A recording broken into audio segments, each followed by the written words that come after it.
Perfect. So now we're recording, so we're all set. So thanks very much for joining us this morning.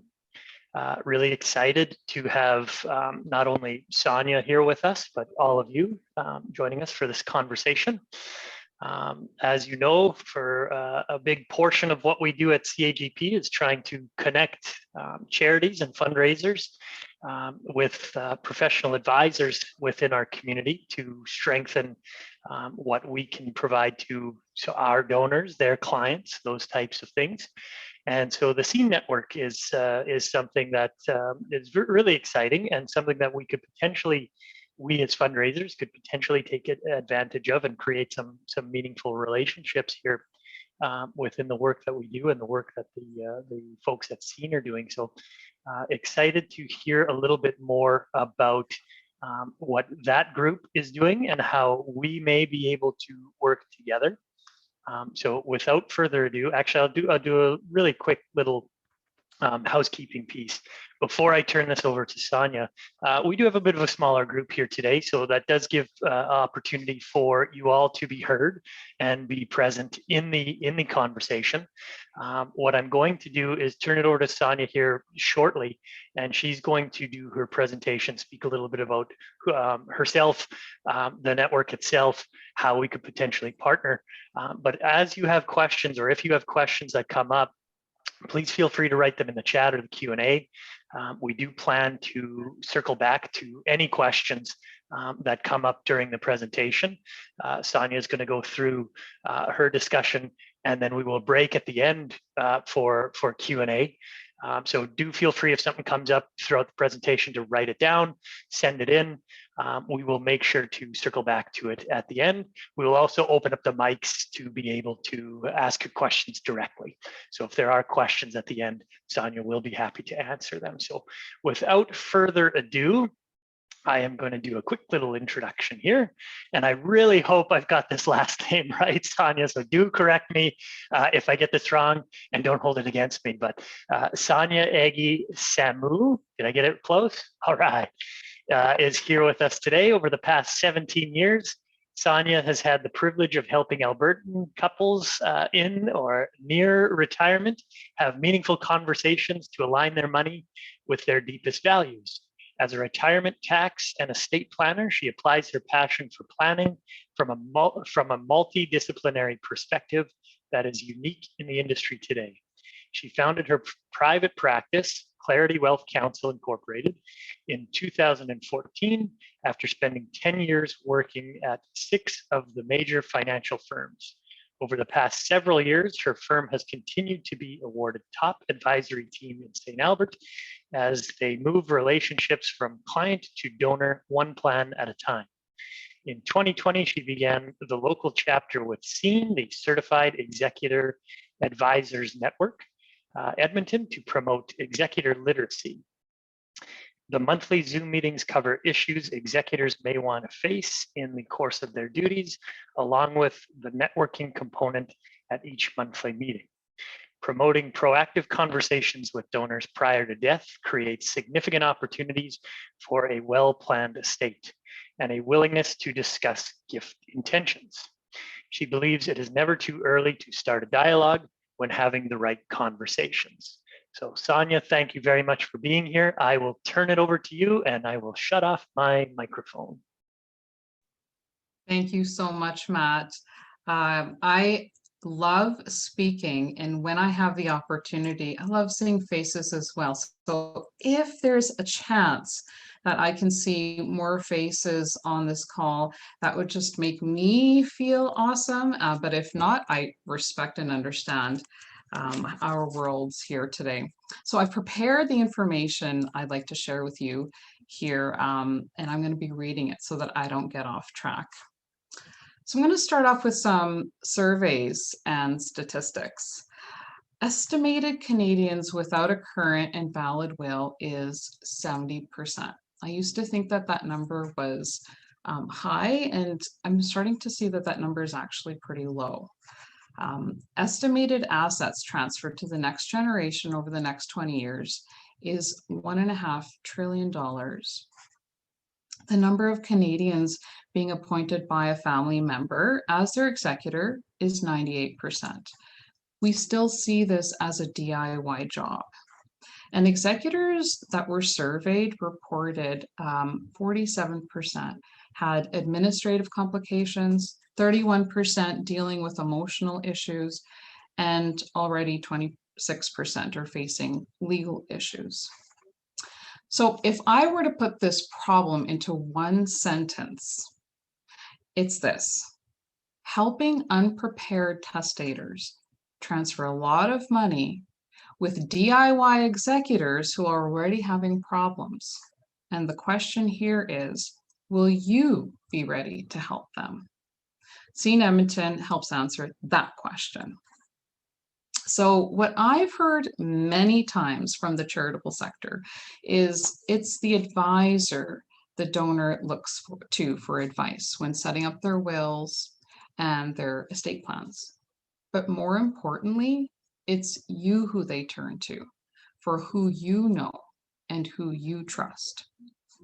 And that, in a nutshell, is CEAN Edmonton's mission: to provide a group of advisors from various backgrounds, including investment and insurance advisors, lawyers, accountants, valuators, funeral directors, trust officers, gift planners, mortgage lenders, corporate executors, realtors, and more, in becoming equipped with not only how to ask the right questions, but also to create a pool of people whom you can refer to if and when needed for your donors.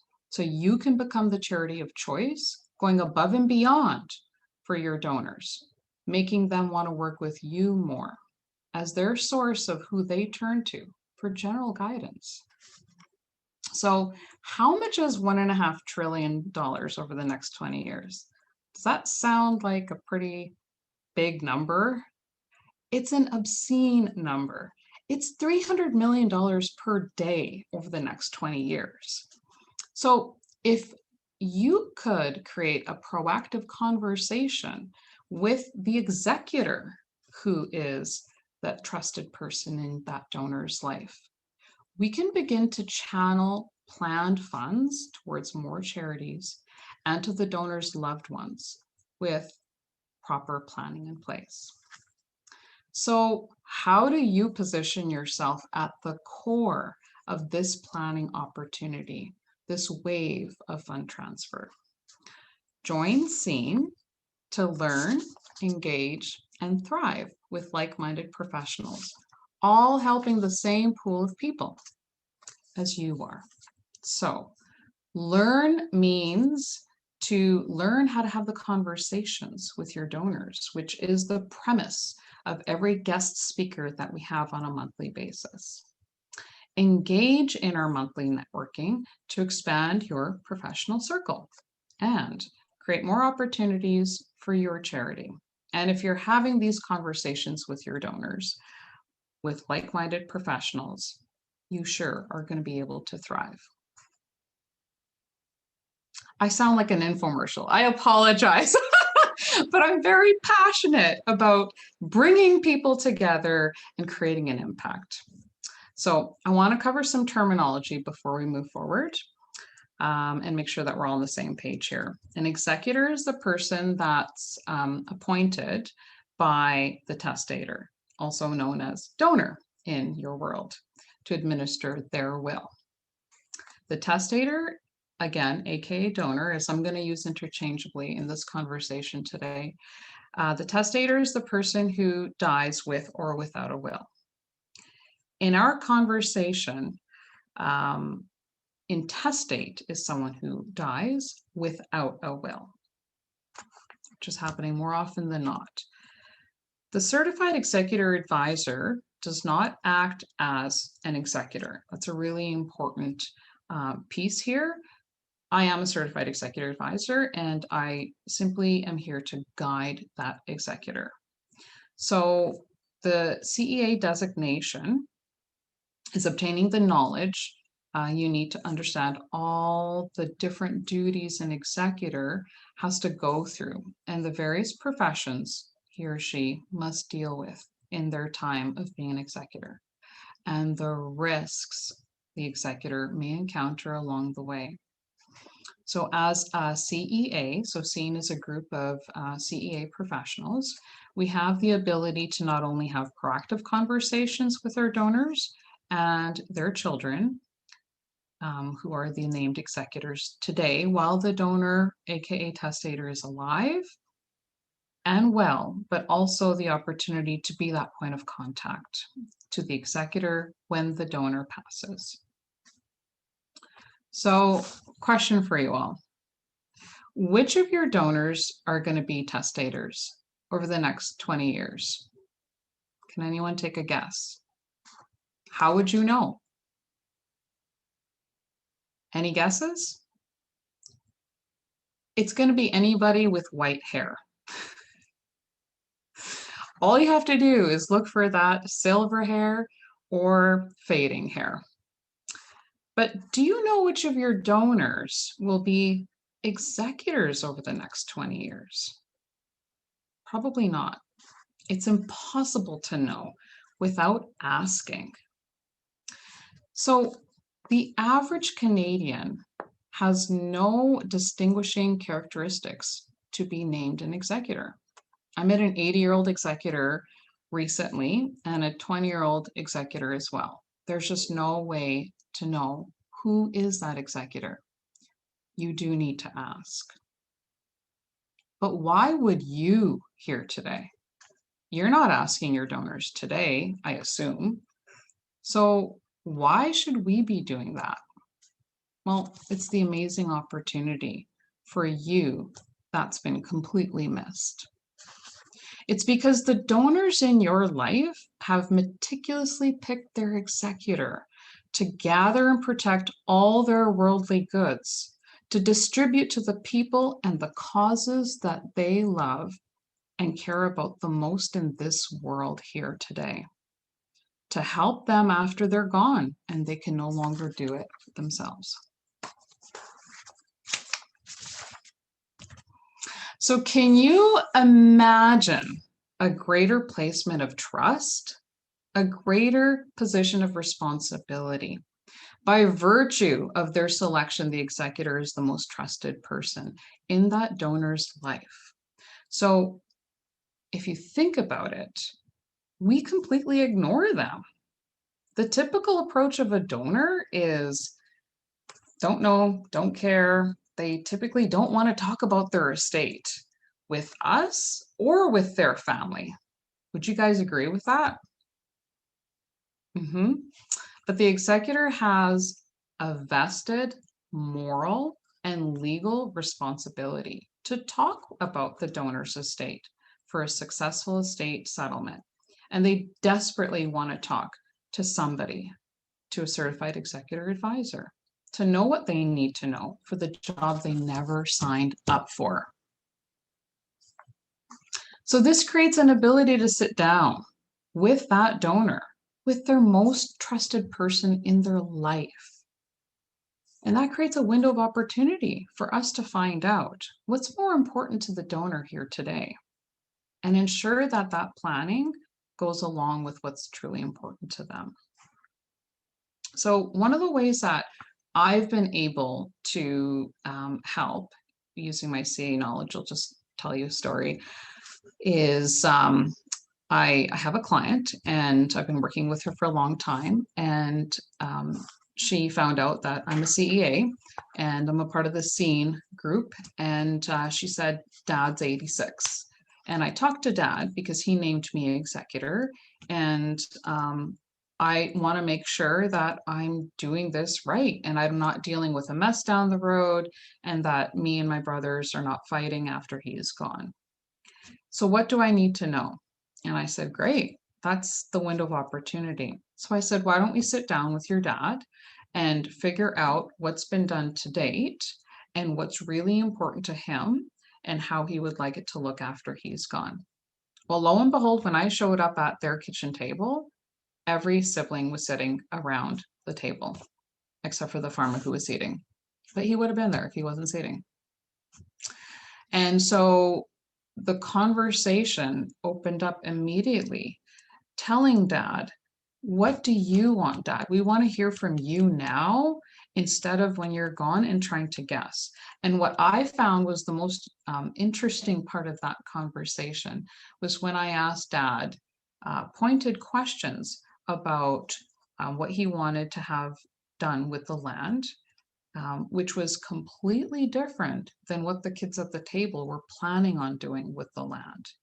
And because they were able to hear Dad's wishes, they were then able to choose after he passes whether or not to respect that, and also created a window of opportunity to amend the will to make sure that it was more in alignment with what he really wanted.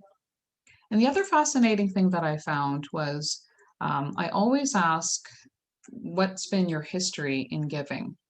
You know, how much have you given in the past? How much are you giving today? Who have you given to in the past? Who are you giving to today? And is that stipulated in your will? And more often than not, I find that the charities have been left out of the will. And I think it's just a default of it all goes to the kids. And then whatever is not going to the kids is naturally going to go to the CRA. And so by having these proactive conversations, I was able to understand that there's a number of charities that were not listed in the will, and there's taxes and fees that we can reduce and be able to give more, not only to the people that he loves, but also to the causes that he clearly cares about. That doesn't just go away. That part of you of caring your whole life doesn't just go away. Does that make sense? Yeah. And there was a smorgasbord of, good conversation that happened around the table to find out you have this piece of land, you have this investment account, you have shares, you have, like, it was just, a window of opportunity that would have ended up being a nightmare had that conversation not been had, while Dad was well, lucid, and healthy. So that's what I get to do every day, all the time. So how do we create this opportunity for you then to have an open conversation with your donors? We appeal to the donors by offering to be a resource for their executors. And how do we find their executors? We tell our donors we are a Certified Executor Advisor or a part of the Executor Advisor Group, CEAN Edmonton, and become armed with the information their executor will need. Because I find that one thing that donors really care about is making sure that they don't leave a mess behind and that the kids aren't fighting after they're gone. That's the two things that I find more often than not that they really, really care about. And they also want to know, what is this job that I signed my kids up for? They don't really understand what the executor role entails, and they are very interested in knowing and helping as much as they can if they know that there's an opportunity to have a conversation with somebody like myself and hopefully you. So if we can earn the right to sit down with our donor and the executor and the siblings, that charitable giving opportunity just continues on, because if Dad was charitable, do you not think that the kids were charitable? And that money is going to be flowing to the kids, right? And so more often than not, in my experience, I do find that there's a pathology there that gets passed on, that doesn't go away. So that just really creates an opportunity to have dialogue around charitable giving and final wishes.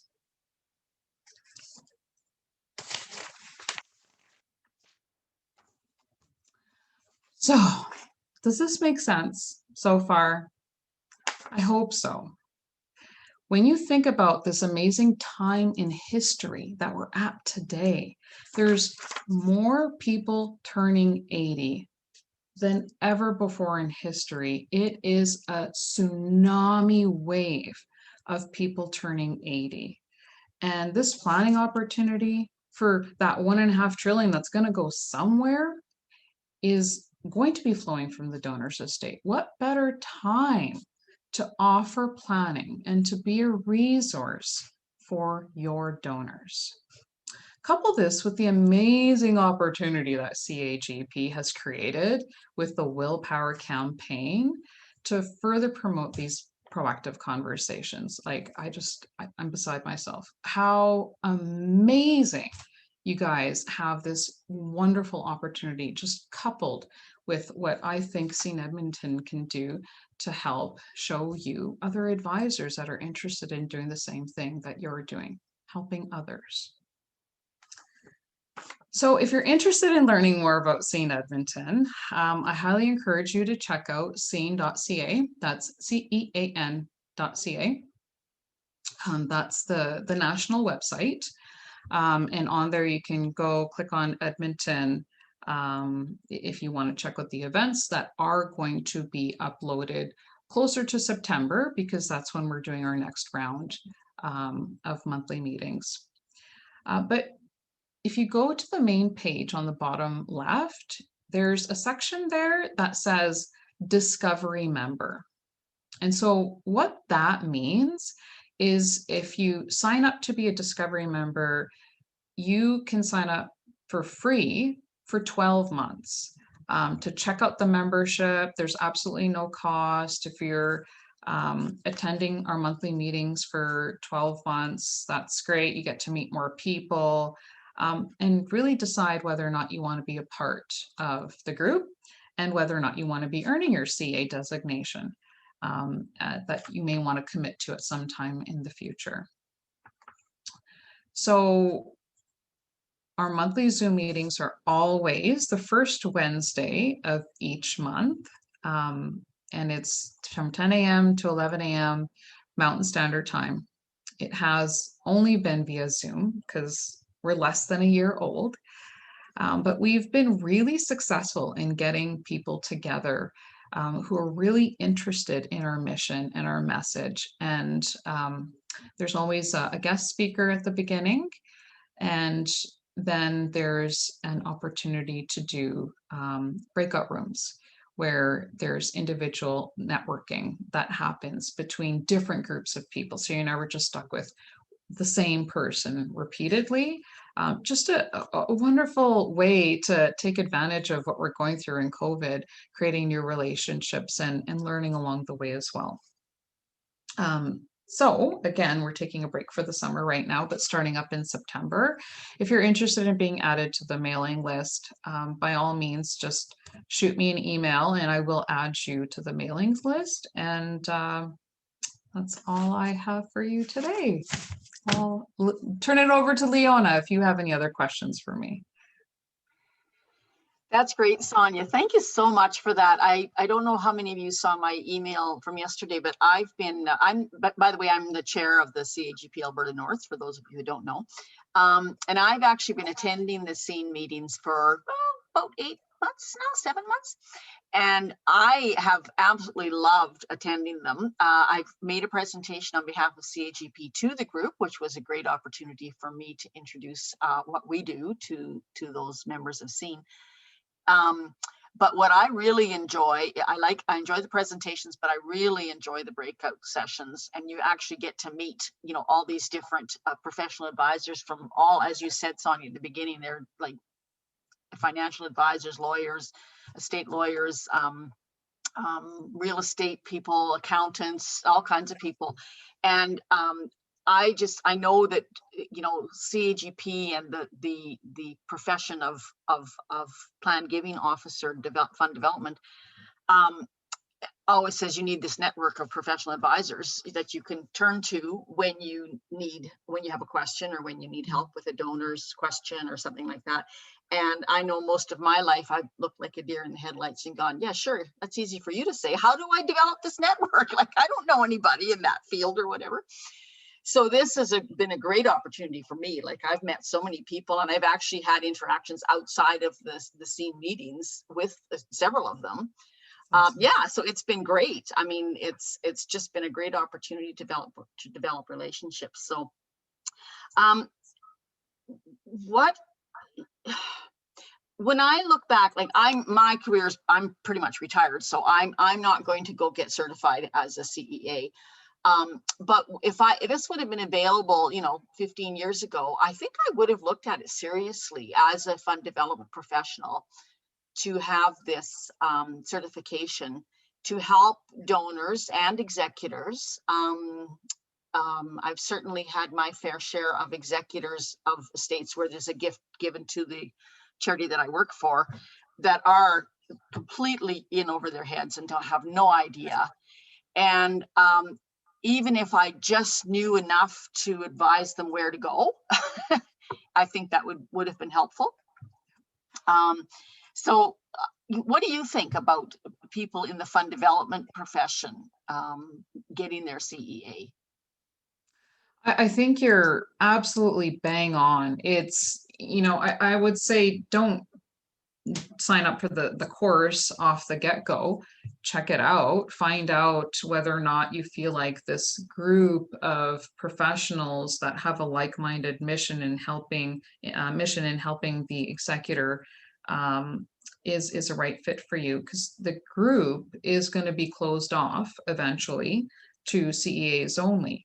And so it's really twofold, in my opinion. It's number one, having access to this growing group of professionals that are excellent within their own field. So it's a really great group of people. And secondly, to be armed with enough information to have an appreciation of what the path of an executor looks like, but not feel like you need to know everything to be the person who answers the question of the donor with regards to, or the executor, with regards to all the different pieces of the lifeline of an executor, pre and post mortem of that donor. So it's really, like I said, twofold: having the group of professionals that you can lean on, but then also having enough knowledge to be able to know what questions to ask, and then refer it off to the person that you feel most comfortable with and like and trust within that group of advisors. I hope that answers your question. Absolutely. Yeah. Thank you. My pleasure. Anybody else have any questions? Yeah, I have a question, Sonia. And again, since I guess I'm kind of hosting this thing for the rest of the group, by all means, feel free to click on your mics and answer questions or ask questions as well. But my question comes around sort of when you're trying to arrange the conversation amongst the donor, the advisor, or sorry, the executor and the family, how willing are your clients to that conversation? Is it something that they're open to having, or does it take a little bit more doing to arrange? What a wonderful question. It depends on who you're talking to. So if you're speaking with the testator, it's a very difficult question or conversation to be had, because most people are allergic to the term estate planning. But if you're speaking with the executor, they would beat down your door for the opportunity to understand, what is this job that I've never signed up for? What do I need to do? And how do I make sure that everybody else isn't mad at me for the decisions that I'm making as executor? I care about my family. I want to keep everybody intact after the testator is gone. And so I want to make sure that I'm doing a good job and also doing it correctly, not putting myself at risk. So it depends on the angle that you come from. If you're there to support the executor in their role, they jump on it. But if you talk to the donor about estate planning, like I said, they run the other way. But if you talk to them about preparing their executor, they're all for it. So I think it's in the approach. That's great. Thanks. Yeah, I really like I wouldn't have thought about it that way, and talking about it from a planning standpoint to make sure everybody's prepared. I know just from our experience, we have tons of donors who we're very fortunate that have left us in their wills, but a lot of the times that conversation with the family and for the executor really doesn't happen all that often. I have a question for you, Sonia. It's Kim here. Thank you so much for your presentation. I'm really enjoying it. Sometimes we find ourselves in the situation where, for a variety of reasons, we're unable to secure an executor. And in that instance, I'm wondering if you can provide some advice as to maybe the thought process or pattern behind how you seek one out, whether there's room for a lay executor, what path would you recommend when there's no executor in place? Definitely a corporate executor is the best bet. Probably a better alternative than even naming an executor, because then you have somebody who, or an entity, I should say, that's impartial. And there is a fee, obviously, that is for those services. But then you have somebody who's a professional and handling it in a way that is meant to be handled, while the person who's typically named executor has the opportunity to grieve and focus on what's really important to them, which is the loss. And so you could, if you can't find anybody to be named as your executor, to always look at a corporate executor is probably the best bet. Does that answer your question, Kim? It does. It does. It was a question passed on to me from a colleague, and they were wondering about lay executors, but I appreciate what you're saying when the corporate perspective is they have that background and experience. Okay. Absolutely. And the impartial, so they're able to just focus on the task at hand, and they don't have other beneficiaries at them saying, I need this, I need that, and creating a breakdown in family harmony, if that makes sense. Yeah, thank you very much. One of the things that I did, Sonia, we did, my husband and I did in our wills, we named our son as executor, but we put right in the will that we strongly suggest, I can't remember the exact wording, but strongly suggest that he hire counsel to actually execute the will on his behalf, because, again, same thing, so that he has time to grieve. And I mean, I've worked at charities where the charity is the beneficiary of where they hired someone to execute the will, and we never did meet the executor. Everything was done through the trust company, and so I'm sure the executor had, like, really, it was off her plate, and she had to sign documents, obviously. But so when that happened, I said to my husband, we're gonna encourage, so that the other beneficiaries, his brother and sister, aren't saying you're wasting money or whatever, but this we want him to do this kind of thing. So was that a smart thing to do or a dumb thing to do? Oh, 100% an excellent thing to do. Absolutely.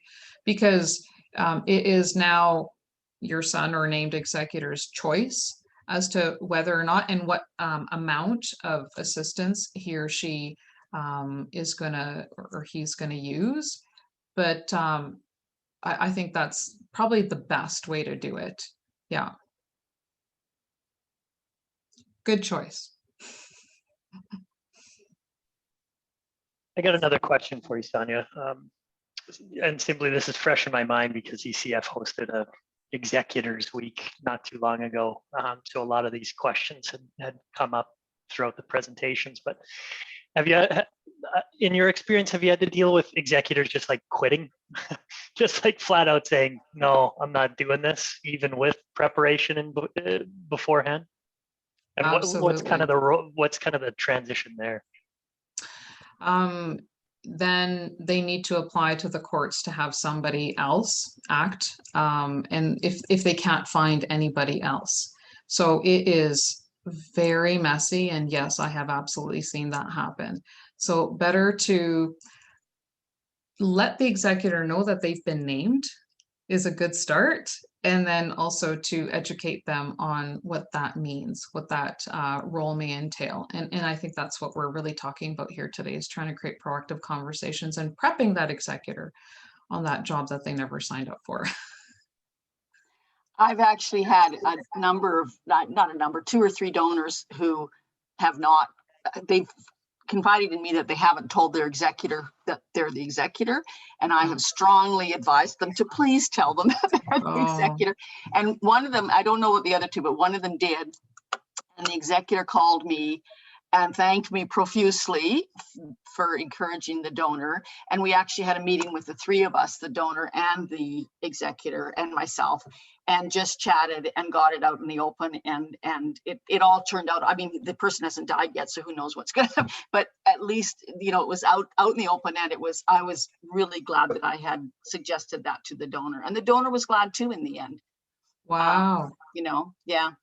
What So that was, prompted you to offer that to the donor? well, we were just chatting about the will and about, you know, the gift to the charity. And then he mentioned the executor who was his son. And I said something about, so he's okay with you, you know, you've talked to him about giving such a large portion of your estate to us, to the charity. And, oh no, I haven't talked to him about it. It's none of his business. And I said, well, you know, it would make life easier for everybody involved, I think, if we could chat about it beforehand. And it turned out the son was perfectly fine with him leaving most of his estate to the charity. But, you know, you never know after the fact, if he didn't hear his dad, you know, talk about how important this was to him, how he would have reacted if it would have been sprung on him, you know, after, during his grieving process and all of that. So, yeah. I was more really often than not, I hear that comment. It's none of their business. Yeah. And that's the tough part. That's where the conversation gets closed pretty quickly. And so what I'm finding with CEAN is it's creating an opening for the donor and the executor to actually start talking about what it is that they're doing, and without having to disclose what's in the will. I think that's sometimes what holds people back, is what's in the will. Mm-hmm. Yeah. Especially if they're not evenly dispersing amongst all the siblings. Yes. Yeah. Oh, yeah. Mm-hmm. Good.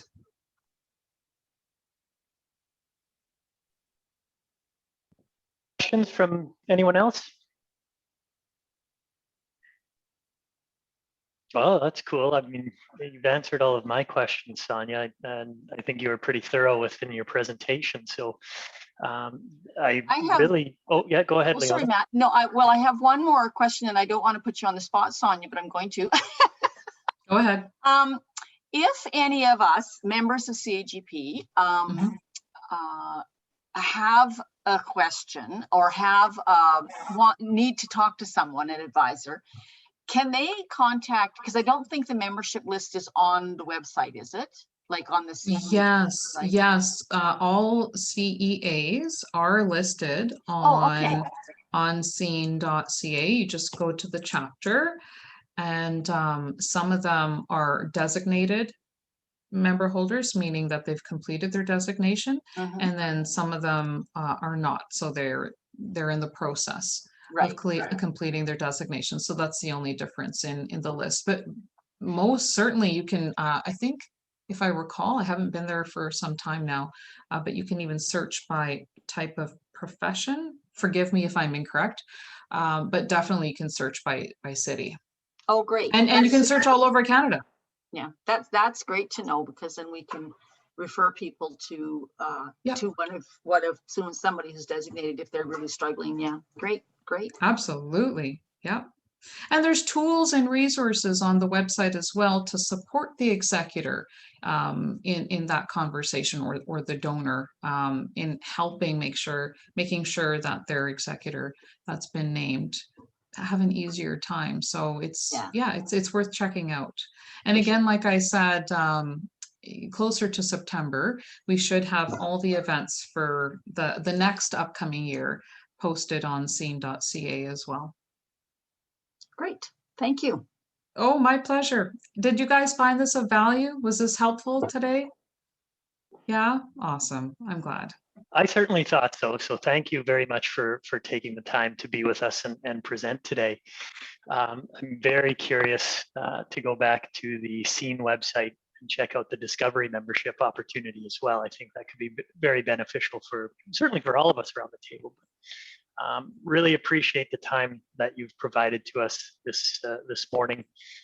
For those of you on the call, Sonia's email is in the chat, so feel free to take that down. I'm sure she would be more than willing to have some additional conversations with you offline. But outside of that, I also plan on sending out the link to not only everybody on this call, but our membership at CAGP with the recording of this. So feel free to share it with anyone that you might think would get some value out of something like this. And hopefully, Sonia, this isn't the last time we see you around a CAGP roundtable or anything like that. So I certainly appreciate the time that you've taken to be with us today. Any closing thoughts for the group? Oh, yeah, I'm just terribly excited for what we can do together and the impact that we can create on people's lives if we just start asking the right questions and getting to meet people that we may not have met otherwise. I love the questions that Leona posed. I think they're really great conversation starters. And I think talking about the will when you're in the charitable giving sector is something very scary because it makes you feel like I need to know everything about the will before I mention the word will. And it's just not the case. If you just write down the questions that Leona stated in today's meeting and just repeat those with all the donors that you talk with, and maybe some of the questions that I've offered here today, I really think that we can help more people together. So thank you all so much. You are going to see more of me because I'm a CAGP member. Yes. And a part of the Willpower campaign as well. So thank you all so much for even being interested in attending. No, thanks everybody. Really appreciate your time. Love the advice, Sonia, that you provided about maybe just flipping that conversation where it's not necessarily talking about the will itself. It's maybe just providing that resource and talking about the planning component after the fact. That probably does open up a few more doors than, hey, let's talk about what your plans are for after your life. So thank you for that advice. Thank you for your expertise today. Hope the rest of you have a wonderful rest of the week, and hopefully we get to enjoy some of the summer here coming up. So we'll see you hopefully at the next CAGP event, which will be late in June at our AGM. Stay tuned for some further details that we'll be sending out for that event. So take care, everyone. Have a great day, and feel free to reach out at any time to any of us to talk further about this. Bye, everybody. Thanks for having me. Thank you. Bye. Bye.